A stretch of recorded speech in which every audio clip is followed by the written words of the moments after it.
Allahu Akbar.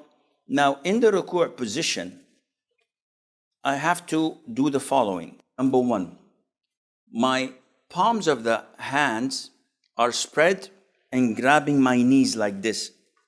So the fingers are spread. My back is straight. So it's not like this, and it's not stretching out downwards. The sunnah is to keep your back straight, as if someone puts water on it, it will remain. It would not spill. I don't know how bad I'm doing this or how I'm doing this. I don't see myself, but I try my level best to do it according to the sunnah.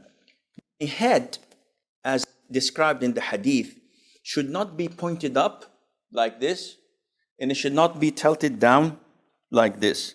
So it should be normal way of doing it. So this is the ruku'.